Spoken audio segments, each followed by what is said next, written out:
Voilà, bonjour tout le monde. Donc je fais cette nouvelle vidéo pour parler d'un plan de reconversion pour les agriculteurs qui sont en faillite, qui ne s'en sortent plus, ou qui ne vivent plus de leur labeur et qui voudraient éventuellement passer à autre chose. Donc l'idée en fait c'est toujours dans le cadre du projet Veine du désert et dans le cadre de la première phase du projet Veine du désert, c'est-à-dire abandonner peu à peu les zones, les zones boisées en fait du globe, pour investir les zones arides et hyperarides.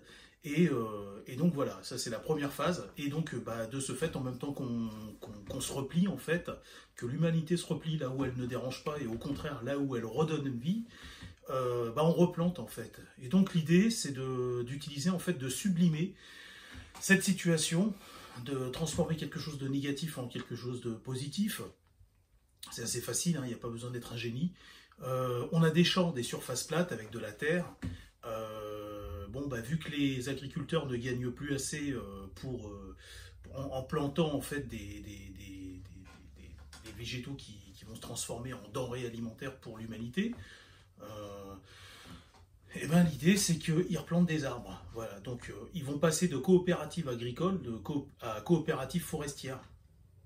Donc l'idée en fait c'est d'arriver à vous convaincre pour que vous puissiez me soutenir et diffuser cette idée.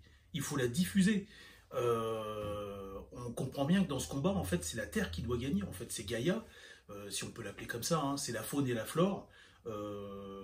Réactiver, recréer des écosystèmes, des niches écologiques. Et donc on a tout ce qu'il faut en fait. C'est génial les champs. On a tout ce qu'il faut. On a des surfaces plates qui demandent qu'à être. On a des gens en fait qui ont un savoir-faire, parce que les agriculteurs peuvent se transformer en. Je ne me rappelle plus comment ça s'appelle, les gens qui s'occupent des arbres en fait. Arboriculteurs, je crois. Donc les agriculteurs peuvent se transformer maintenant en arboriculteurs, mais des arboriculteurs qui ne plantent pas pour comment expliquer ça, pour avoir pour tirer profit en fait de la nature, enfin pas d'un point de vue alimentaire, je peux dire, parce qu'on en tire toujours profit à prendre soin de la nature. Mais donc ces agriculteurs se transformeraient en arboriculteurs, et donc leur rôle en fait c'est de recréer en fait des écosystèmes, des forêts, et ils seraient payés pour ça. Ils seraient payés pour ça. Ils seraient payés pour ça. Et il y a l'appât du gain toujours. Hein. Vous vous souvenez, le capitalisme n'est pas forcément une mauvaise chose s'il est utilisé à bon escient. Donc l'idée en fait c'est de faire en sorte que ces agriculteurs soient intéressés. En plus c'est magnifique parce qu'ils ont tout ce qu'il faut, les agriculteurs. Ils ont des, comment on appelle ça, ils ont les fermes, ils ont tout ce matériel qu'il faut pour labourer le champ, pour enrichir la terre en fait. Parce que la terre en fait il faut l'enrichir avant de replanter des arbres. Et dans ces fermes, imaginez, on les transformera en laboratoire et on y mettrait en fait des jeunes, des moins jeunes même, des gens qualifiés dans la création pour relancer en fait ces écosystèmes et ces niches écologiques. Alors on aurait des experts en faune française, donc les renards, les blaireaux, les cerfs, tout ce que vous voulez, toute la faune qu'il y a originelle en France. On aurait des gens qui seraient spécialisés dans les végétaux en fait, hein, donc le chêne, le bouleau. Je les connais pas tous les arbres, mais enfin voilà, tous ces arbres qui poussent naturellement en France. Et puis il n'y a pas que les arbres, hein, vous savez, il y a aussi la petite végétation, les fougères et des espèces de mousses, tout ça. Et on aurait d'autres spécialistes dans la création en fait de points d'eau en fait, donc des étangs, la remise en forme d'étangs, avec des cours d'eau aussi. Et ce qui serait formidable, c'est que ces gens-là, pour les étangs et tout, ils se calqueraient sur des anciennes cartes, en fait, à savoir où est-ce qu'il y avait des cours d'eau à l'époque, pour essayer de les recréer, de les remettre. Vous voyez ce que je suis en train de vous dire, mais sincèrement, vous la sentez, ça vous donne pas des frissons, vous, ça, de vous dire, tiens, que ces agriculteurs qui ont un métier noble, on pourrait leur donner un métier tout aussi noble. Pour moi, sincèrement, selon moi, c'est encore plus noble. On pourrait les mettre en gestionnaire de forêt, en fait, et en créateur d'écosystèmes. Et moi, ça ne me dérangerait pas de payer des impôts pour ça.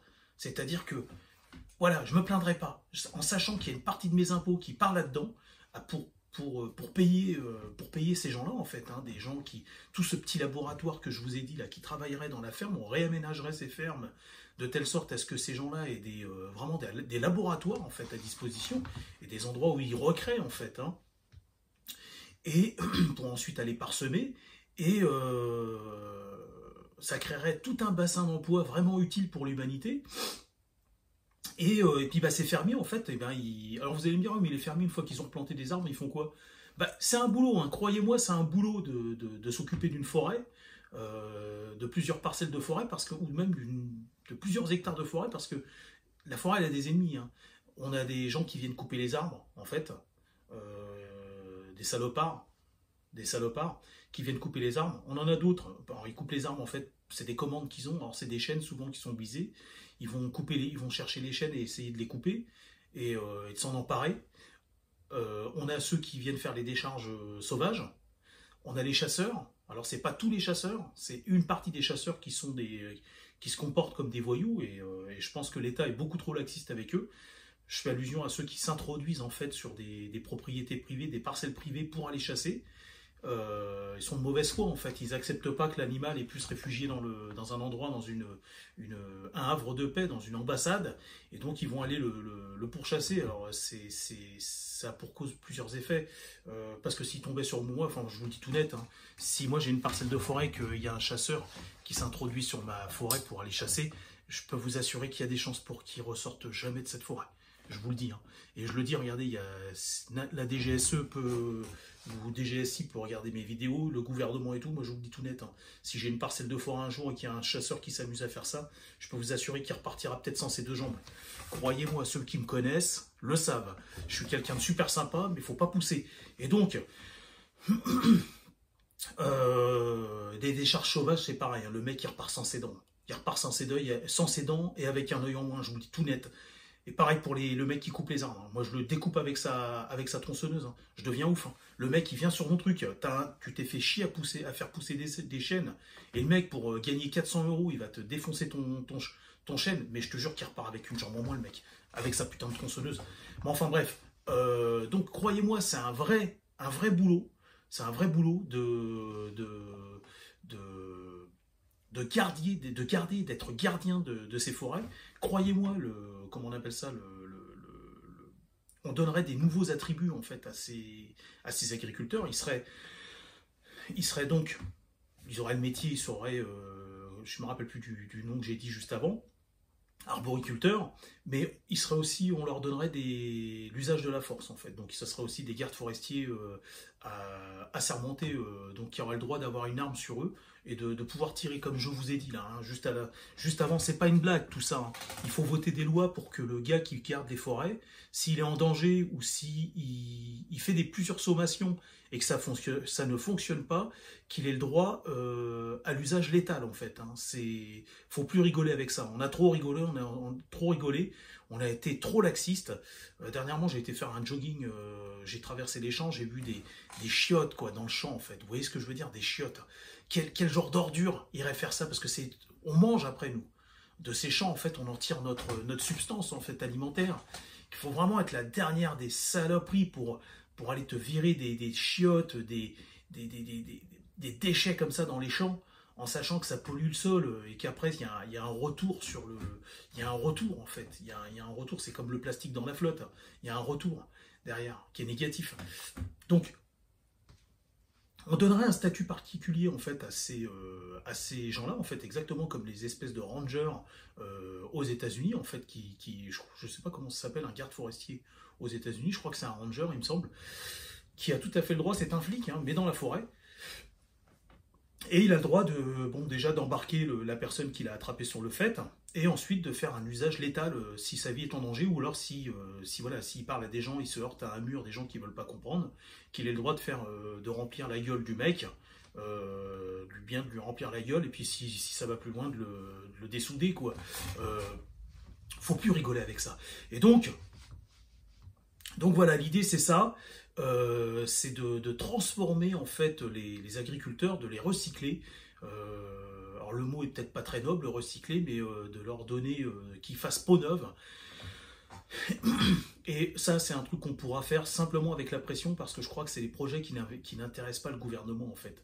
Donc moi, l'idée, là, vraiment, hein, et ça rentre dans la première phase du projet Veine du désert, c'est de transformer, c'est une belle opportunité qu'on a, une belle fenêtre qui s'ouvre à nous, en fait, c'est de transformer, convaincre, en fait, ces coopératives agricoles qui ne s'en sortent plus, de devenir des coopératives forestières, et ensuite de gagner, mais vraiment très très bien leur vie, parce qu'il y aura un bon retour sur l'investissement, dans la mesure où une fois qu'ils ont réussi à recréer ces écosystèmes, il y aura plusieurs gardiens qui viendront, il y aura des scientifiques qui viendront faire des prélèvements, s'occuper de tout ce beau monde, et des gens très qualifiés, et ensuite il y aura ces agriculteurs qui auront un statut en fait d'arboriculteur, et aussi de flics en fait. On leur remettra, ce sera comme des rangers en fait, des gendarmes, j'en sais rien, qui auront plusieurs casquettes en fait. Alors, donc, ce seront les gardiens de la forêt, ce seront eux qui seront chargés en fait d'abattre un arbre mal placé ou malade pour en replanter un autre ensuite. Donc vous voyez, pour moi, c'est vraiment un métier qui a des belles perspectives d'avenir, et retransformer tous ces champs qui ne servent plus à rien finalement en forêt et en zone humide et en niche écologique. Moi, ça me donne des frissons. Ne me dites, enfin, je suis sûr que si vous suivez cette chaîne, vous imaginez le schéma, mais c'est magnifique, magnifique. Franchement, c'est magnifique. Bon, je vous dis à bientôt.